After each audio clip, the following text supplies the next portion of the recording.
back. We came back. It's been a while, but we came back. Are You Afraid of the Citizens? Episode 2, covering Episode 2 of Are You Afraid of the Dark? I'm Sean Thompson. I'm Tiffany Morris. I should start saying I'm Sean Malia Thompson, since that's going to be my new byline. But I'm stuck in my ways. So yes, Laughing in the Dark. One funny thing was I was like, who wrote this? I checked. Someone named Chloe Brown. I was like, interesting. And then I went under the IMDb, and I shit you not, it's like DJ McHale as Chloe Brown. What? So he wrote the episode as a woman using a fake name. Why? Probably because he's the producer and like in charge of everything. So maybe he wanted a false sense of legitimacy. You know, people are watching it live or, you know, whatever, reruns. Yeah. And they're like, oh yeah, Chloe Brown. Someone named Chloe Brown wrote this. Instead of just DJ McHale. Right. DJ McHale. DJ McHale. DJ McHale but that did was everything. He's even all of the children. He played every child. Yeah, so I wrote about this for a site called Kinder Trauma. I barely ever do show notes, but I'll try to do show notes for that one and share the link. But basically, it disturbed me a lot as a child because of the home invasion aspects. Mm-hmm. It's not a scary episode, obviously, to watch any of these as an adult. They're not that scary. They were made for 90s children. Yeah. Yeah. I mean, children these days, even in terms of clowns, they have it, right? And we had Pennywise the clown too, but like, it was well shielded from us, I think. A little bit, yeah, but like this was like early into the show too, where they didn't know how hard to go. Mm-hmm. So like there's still stuff in this where I'm like, well, that's fucking weird. Yeah, but as an adult, it's definitely the home invasion aspect hits hard. I was more, and I guess we'll probably get into this, but like freaked out by the food aspect that comes in later during the home invasion. Oh, like he's just eating pudding and spaghetti? Yeah, he eats the pudding. I guess we'll get into it now. Did he microwave the pudding, by the way, before I forget? He microwaves spaghetti. His mom leaves him a note, and she's it is like, spaghetti, okay, but it's weird because when you look at it, I guess it's because it's covered in cigars, it looks weird. Yeah. Well, his mom leaves him a note, and she's like, there's spaghetti in the freezer. It's like a whole thing of spaghetti in the freezer? What? Why would you do that? Like, he's old enough to use it pot. But also, when he takes the pudding out of the fridge, he sticks his finger into it. See, that doesn't bother me, because he's probably the only one eating that pudding. I was horrified. Like, pudding is not a finger food. My dude, like... Yeah, no, I don't know. You're right, actually. I don't know why he's not using a spoon. Yeah, he just dips his fingers in. I'm like, what the fuck? I watched it, and then I rewatched it, and I made the same face both times, even though I knew it was coming. Yeah, it's funny as an adult and a horror fan to go back, because you realize they're just doing it. Yeah. You know, yeah. like, all the stuff I thought was like, you know, when I first saw it, I was like, oh, wow.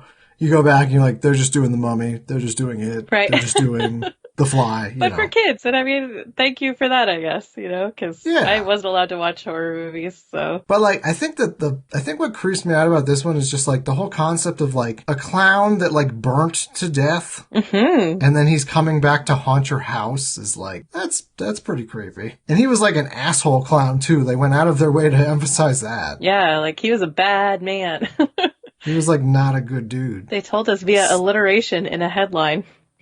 Oh yeah, cagey clown killer or whatever the fuck. Cagey clown something. Oh, I can't believe neither of us thought to screenshot that.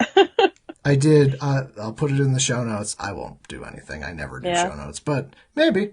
So yeah, this is, you know, classic Are You Afraid of the Dark? Classic lasagna. Yeah, I don't know, man. Like, it just is what it is. It's like, very simple premise. You know, there's this haunted clown thing in the, they keep saying the spook house, and I'm like, I think of it as like the haunted house or whatever, but. Yeah, they're like, it's actually haunted. And the guy, what's his name? Like, Carnival Barker or whatever, was just standing outside of this haunted house.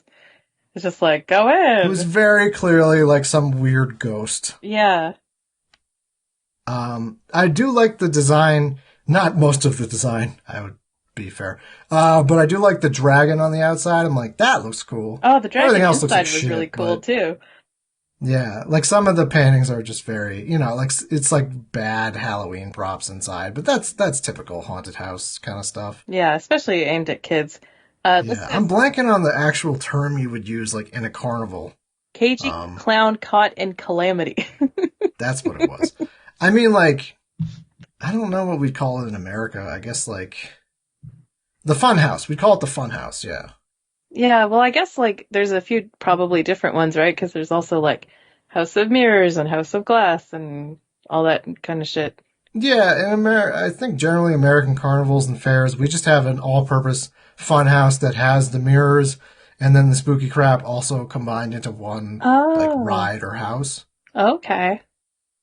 I mean, I can't speak with authority. I've only been to a couple of, like, county fair type things. Mm-hmm. I used to love going into stuff like that, though. But in Canada, it was always just separate. Like, you would go into the haunted house or you would go into the House of Mirrors. Oh, yeah, no, America's not that regulated. They're just like, let's put everything into one. Yeah. Save some time. Why do several when we could just have one super house? Yeah. But so it's a basic enough premise. There's this redheaded kid that's sort of a jerk. He's got his friend and his friend's sister. They dare him to steal this clown's nose from the end of this spook house, which I'm like, that doesn't sound right, but okay. Just the term spook house. And yeah, he does. And then he gets home invaded by a ghost clown. But we don't see the ghost. That's another thing. I get they had no budget, but like they do it in an effective way because you never actually see the ghost clown. Mm-hmm. You only see like the kind of like stupid looking clown puppet that's inside the fun house. Right, yeah. But you never actually see like this, you never actually see the ghost clown. Mm-hmm. Obviously because they probably just didn't have they had, a limited time frame. Sorry, let me see if I can shut up my cat. Can you hear her? Yes. Okay, let me see if I can shut her up. 1 sec.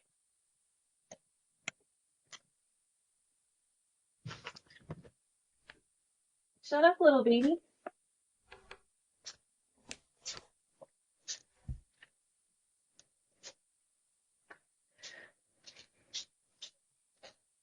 Listeners, I'll cut all of this. I'm just kidding. I don't do anything.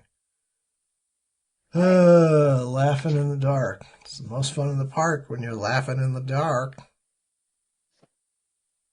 Listeners, this one truly traumatized me as a child. I'm not even going to admit how creeped out I was by this episode at 10.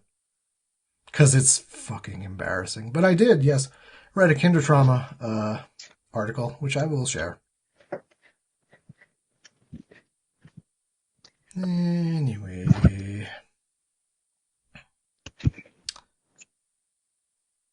Been a while. We're back now. Hello. Sorry, yeah, What the fuck? I don't know. Alright, there we go. Got my microphone plugged in. Can you say something? Yeah. Perfect. Alright, sorry about that. That's fine. But yeah, so simple enough premise. I like how they do the home invasion stuff because it's just like there'll be cigars ashed out in the spaghetti, or there will be a big Z kind of clown shoe in the pudding. So it's, I don't know, it's just creepier that way. Yeah, and he calls at one point too. Yeah, he's on the phone. Like, there's a sort of like the call's coming from inside the house moment where he's on the phone with his friend Ouija, I think. Yeah. Something weird like that. I was like, oh, like a Ouija board? And then I looked it up and it was like Weegee. No, it's like Ouija. It's almost like squeegee, but like with just a Wii. I assume it's short for Luigi. But I'm like, that's still weird. It's fucking weird, yeah. But yeah, so he's calling and then like he hears clicking on the phone and, for listeners under 28, back in the day, we used to have one phone line attached to the house or multiple, phones attached to the one phone line. So if someone was on another phone, you would hear it with clicking. Yeah, it was always a weird experience. It was, but so that's how they do the whole, like, there's, is your sister on the phone? And he's like, we only have one phone line. And then he hears the creepy man being like, I'm in your house. I don't remember what he actually says. Oh, he says, give it back. He keeps going, give it back. He says, magnets, how do they work? Yeah. ICP joke. I had to. You had to, yeah. Yeah, this is just fun little facts. Not that fucking fun. I don't know. Unfun fact. Unfun, fucking terrible facts. They start this episode at the carnival. Yep. And like other than the 3-parters that happen later on, like kind of like the movie specials, they don't do that ever again. They don't, to the best of my knowledge, they don't like, there may be one other episode where it starts like in story and you're not like at the fire first. Mm-hmm. But this is one of the few I can remember that does that. Yeah. Because they do, it's like, it's a carnival and, Betty Ann, yeah, is like going into the story. And then she mentions clowns and then the blonde one, who I forget the name of. I can never remember her name. That's just Blondie. Yeah. Is just like, clowns? No, I'm out of here. But fun fact, it's Canadian, so it's not clowns. It's like clones. Like, I don't like clones. I'm sorry. See, I didn't even pick up on that. Yeah, that was what I was just like, the way she pronounces clowns, I was like, how did I not know this was Canadian? Yeah. Because Americans, were like clowns. Or just like, Southern would be like clowns. But like it's like cloons. I'm like, yeah, that's not how anyone in America would say it. Right.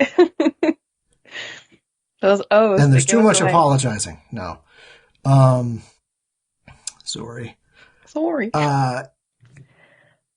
But yeah, so that was interesting. I always liked the Betty Ann stories. That's obviously ridiculous to say because most of them were probably written by the same person. Yeah, but it's neat. So they're all like invented by DJ McHale usually. Mm-hmm.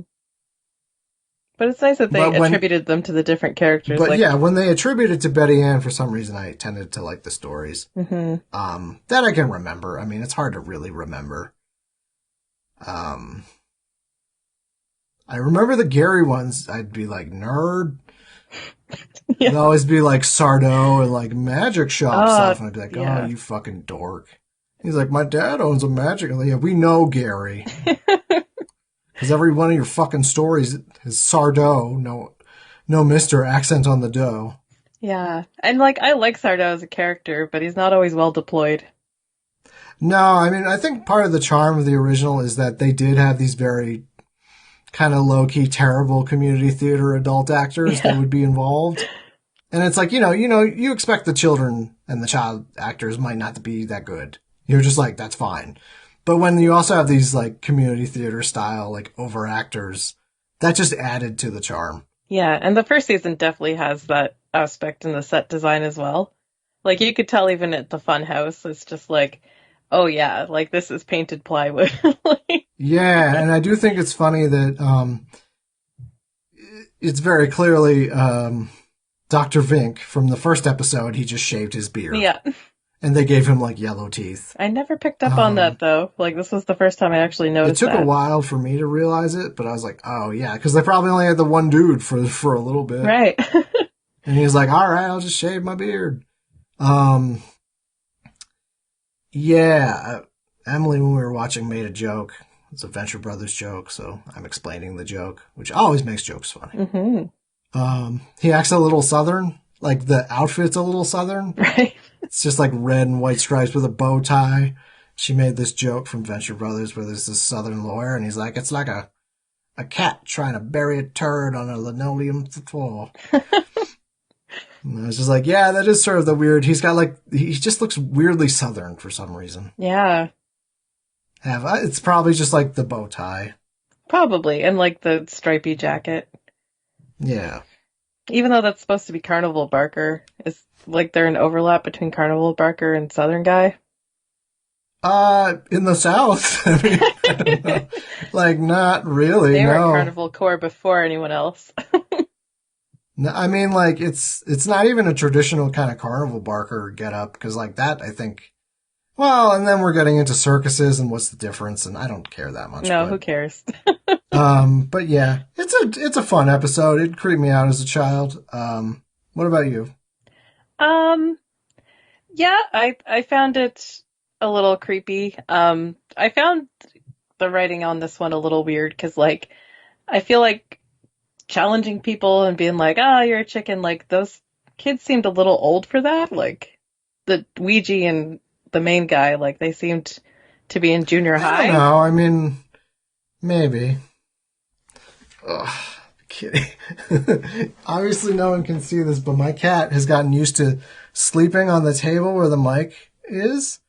And she is like fighting me hard, jumping on my lap and trying, like writhing her muscles to try to jump behind and sleep behind the microphone. This is a very cat-centric episode.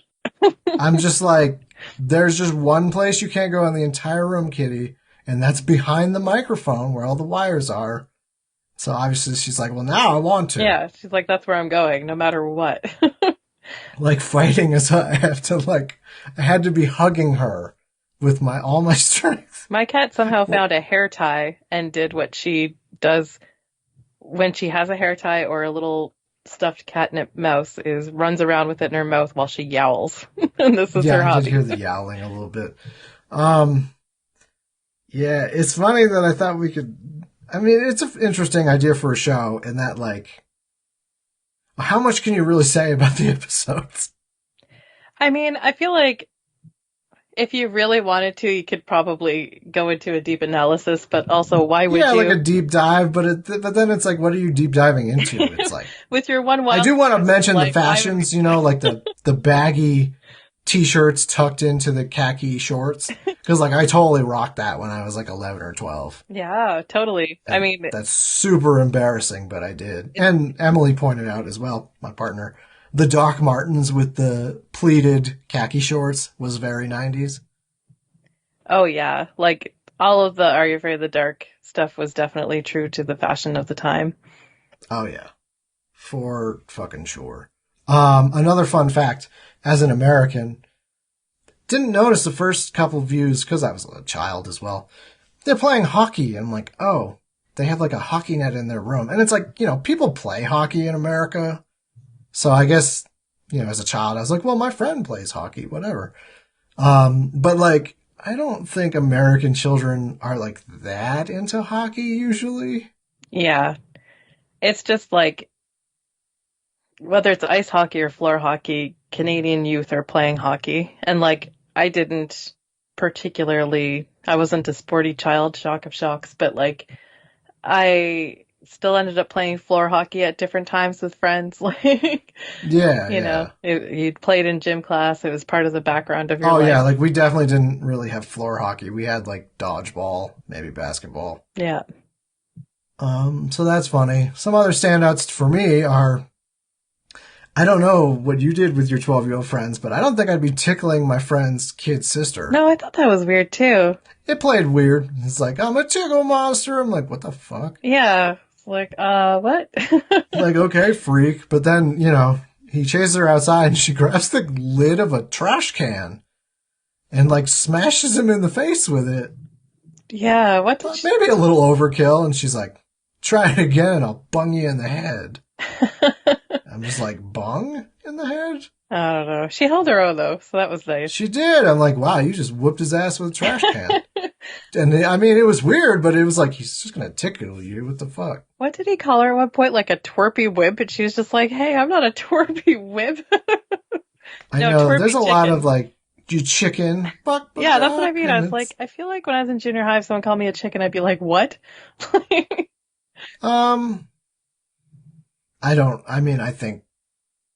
I think probably by that age it would have been like pussy, not chicken. Exactly.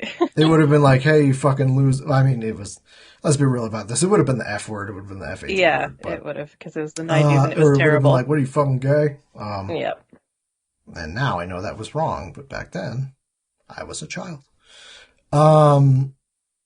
So yeah, a fun episode. I do think it's one of the better Are You Afraid of the Dark episodes. I mean, it blows the pilot out of the fucking water. Yeah, for sure. Because the pilot's just very much like, what do we do?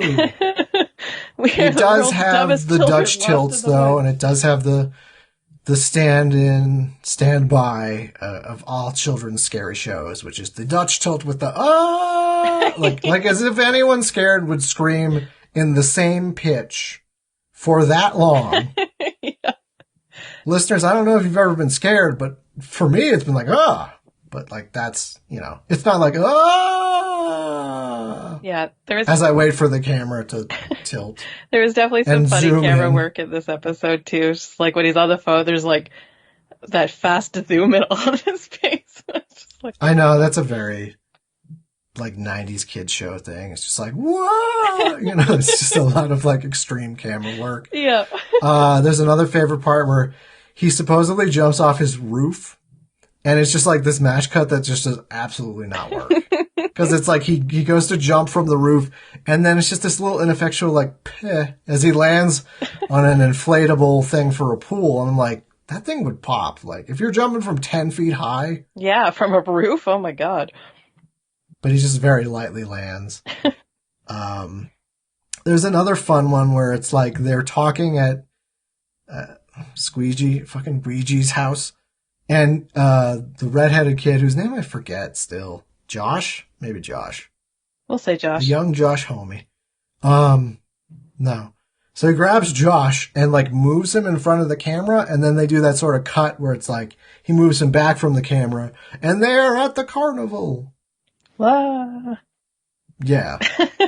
This is like some student film shit. Like I've definitely done that in some of my student films. You do the whole like go close as someone's walking towards the camera in on the shirt, and then you cut back and it's like they're walking away and wow, look at that. Time went by. Yeah. Yeah, I don't know. I don't have that much else to say about the episode. Oh, what's her face? I keep going to call her Rachel. That's the actress's name. And then I go to call her Cher because she played Cher in the Clueless TV show, which I didn't even watch. Kristen, that's the character's name, Blondie. Yeah. She is over her fear of clowns at the end, or at least managed to stick through the story, so good for her. She does, until someone puts on a clown mask and then she gets creeped out and runs away. Right, yes.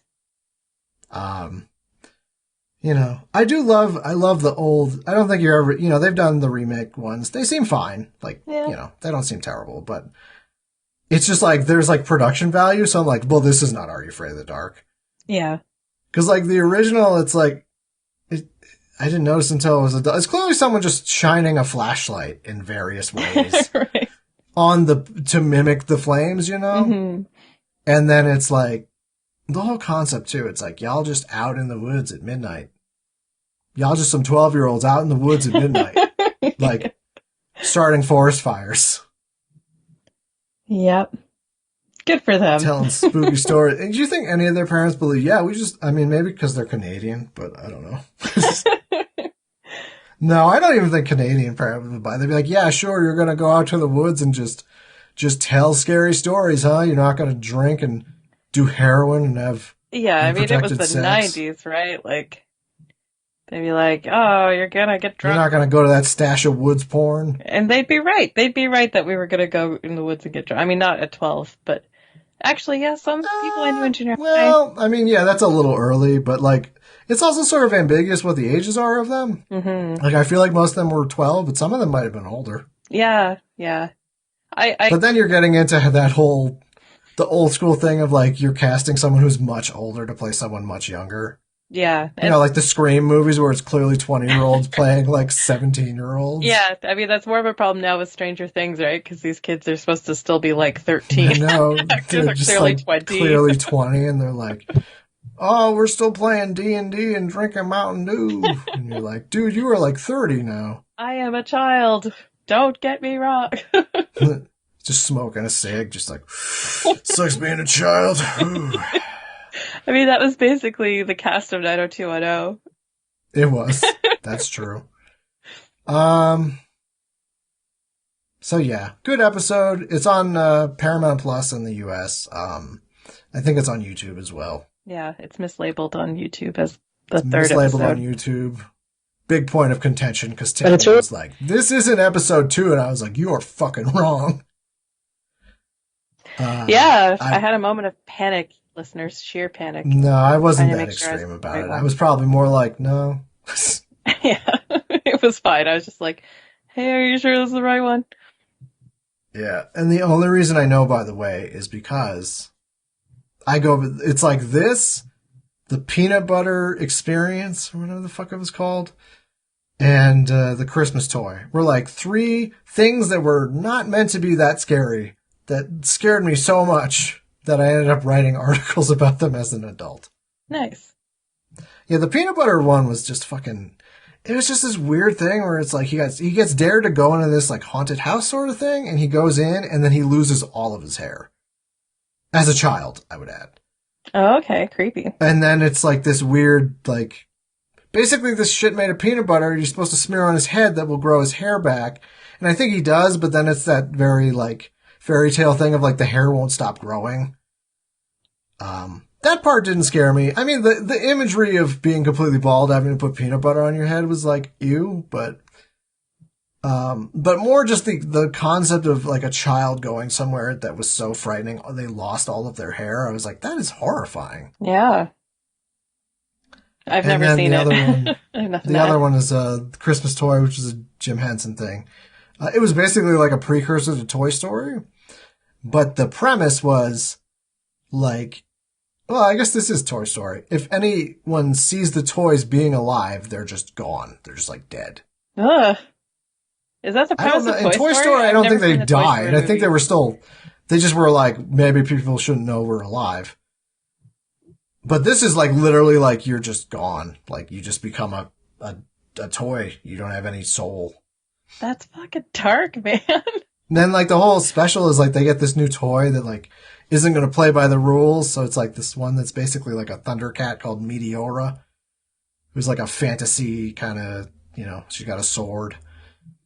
But like, so she just isn't going to play by the rules. And like all the other toys are like, yo, if you get seen, you die. And she's like, I am Meteora. Nothing will happen to me. So what happens? It ends up being fine. They end up, Oh. although one of them gets seen and does die. Creepy. Like whatever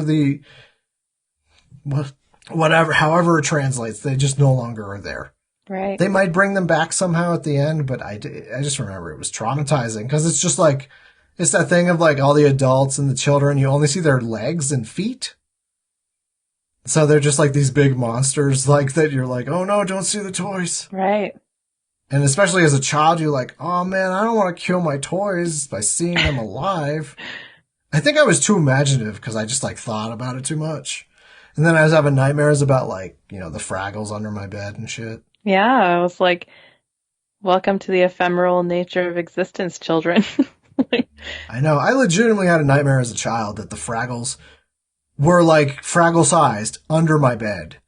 They're like, they're a couple inches tall. And they were just like whispering about like, we're going to tie him up and then I heard them and I sort of like peered under my bed and they all just like screamed at me in unison. Yeah. And then I woke up and I was terrified. I was like, oh, what the fuck? And I like checked under my bed with a flashlight and stuff. I was like, I know you're there. Were there any under there? No, okay, there weren't. That's good. I'm not schizophrenic. I just had a nightmare. Well, like it would have been scary if you had stashed Fraggle toys under your bed, right? No, we did have a big, I hate these things. It was a big Bird toy and it had the pull string and when you pulled it, it'd be like, I'm Big Bird. Mm-hmm. But obviously when they start going with the batteries, it's like, I'm Big Bird. And I started having nightmares about that thing just like staring at me and just being like, Sean, I can see you. And because my parents put it on the shelf, like looking down on my bed. So it was like this weird god staring down at me. God. Be not afraid. I love that stuff though. Like there was one night that I was up really late, I couldn't sleep, and I was reading like a Reddit thread about like creepy sounds stuff. So I was like going through that and then like daybreak hit and I was just like shit, I was like suffering from insomnia and like outside I just heard like the sound of this dying toy as this kid was walking to school and it was playing like This Old Man is like this old man. I was like, oh my god, what the fuck? That's so It was awful. terrifying. Yeah. I mean, my version lately is just like, I hear cats outside and I'm like, kitty? And then my cat is inside, obviously. But like, there are other weird sounds sometimes because we get other animals and just, there's a lot of wind. So like, sometimes there's just weird kind of wind noises. Yeah. As an adult, you hear like arguing couples, and it's just like, oh God. Thankfully, I don't have that anymore because I live in my own house that doesn't share a wall with anyone Right. or a ceiling. Oh, I've definitely had like multiple couples like out on the street walking by, just like in their own shouting match. It's just like, no. We had one lady who was, we heard her one time go, "We are over," and it was loud enough we heard her through the wall. Damn. She seems sort of nuts though. She told us one time she was like, she apparently showed Emily this handprint on her that was like a bruise, and she was like, "That happened to me while I was in the shower. I think it was a ghost." And I was like, okay. Please never talk to me again. Yeah, it's like, cool. Even if that's true, please don't tell me that. Yeah. Let's not be friends. I'm sorry. But Please anyway, go this away. isn't the Weird Adult Anecdote Yeah. podcast, although it sort of is. It should be. This is Vin. Are You Afraid of the Citizens? Episode 2. I'm going to try my damnedest to get us covering all of season 1, even though it's like 20 fucking episodes. Yeah, but it's awesome episodes. But they're great. And I am going to try to get us to finish all of Darkside Citizens. Might as well announce this at some point. The show is going to go on a hiatus and or end after season 3. So probably another year, but yeah, I'm just getting busy, guys. I have stuff to do. So you'll have the back catalogs. I'm not taking it down or anything, but probably going to finish all the season 1 of Are You Afraid of the Dark, all of season 1 of Tales from the Dark Side, cover a couple more movies, do some final episodes with Brian, and call it a day. And maybe go back to it someday. Maybe I won't. But anyway, not to end on a fucking downer. This has been Are You Afraid of the Citizens? And I am Sean Malia Thompson. I am Tiffany Morris. And until next time, Dutch Tilt Scream. Ah.